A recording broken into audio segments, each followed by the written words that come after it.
Yes. Asante Bwana Speaker.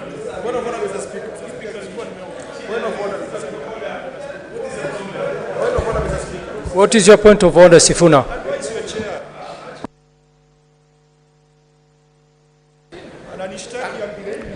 Mr. Speaker, I am also a member of the Transport Committee, and the chair here is my friend.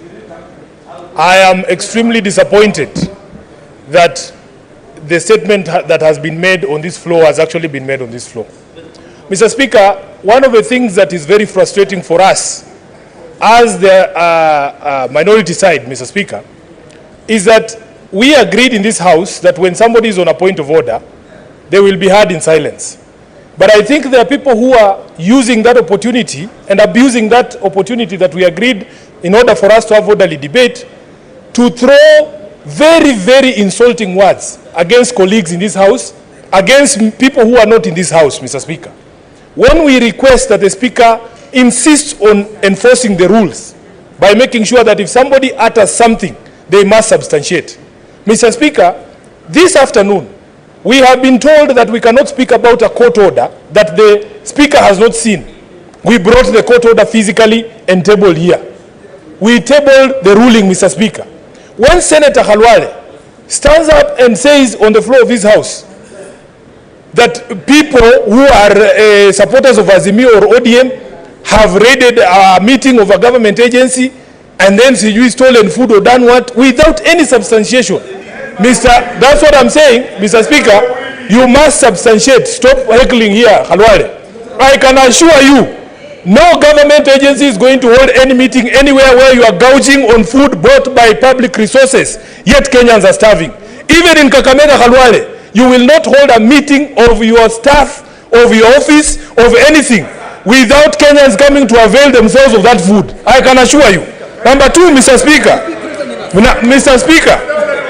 protect me, Mr. Speaker. I'm on a point of order. I am on a point of order, Mr. Speaker. I am on a point of order, Mr. Speaker. Protect me. I have to finish. Conclude, Senator. Conclude. I must finish.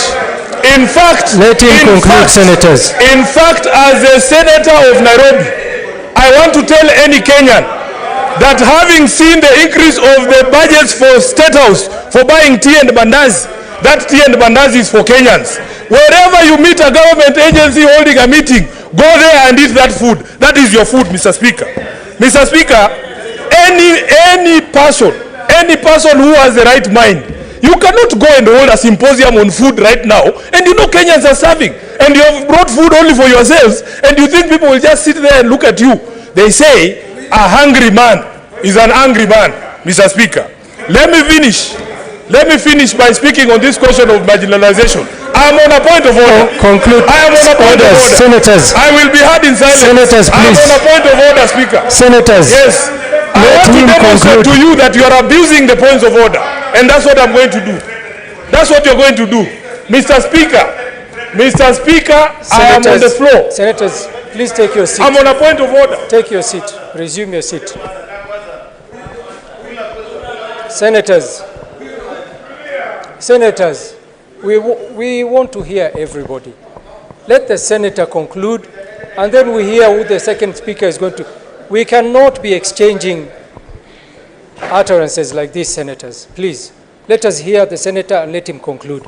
Senator Sifuna, please conclude. I thank you, Mr. Speaker. You have already ruled. Allow me to speak, Mr. Speaker. I want to tell Kenyans, anywhere, anytime, you hear there's a government agency, they are sitting somewhere drinking a tea mandazi, that's your money. Go and join them. That's what we want to see, because every time we speak about addressing the question of iniquity in this country, people don't want to listen. Khalwale, you are lucky that you come from Kakamega. There are roads there. At least there's a road. The people of Homa Bay, all they are asking, Mr. Speaker, is for one ferry. One ferry. Over the weekend, we took the maandamano, Mr. Speaker, to Kwale County. And we used a channel at Likoni. I saw a brand new ferry being utilized there by the people there. Are you telling us, Mr. Speaker, even the old ferries that I saw parked there, and they have taken somebody from Nandi or Sijui Rift Valley and made him the chair of KPA or Sijui the MD of KPA? Mr. Speaker, Senator Sifuna. That job. One moment, Senator Sifuna. No, Mr. Speaker, I must conclude. Please. I must conclude. I'm on a point of order. I am on a point of order. I am on a point of order. Senator Sifuna, resume your seat. Resume your seat. I am on a point of order. Resume your seat.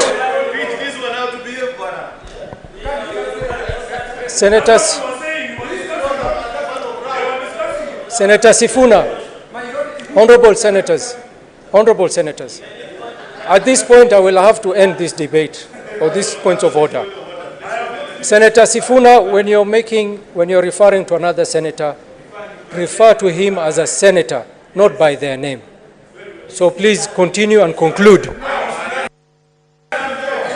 Thank you, Mr. Speaker. I am on a point of order.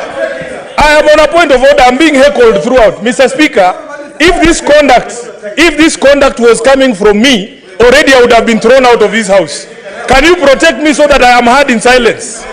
I need to be protected, Mr. Speaker.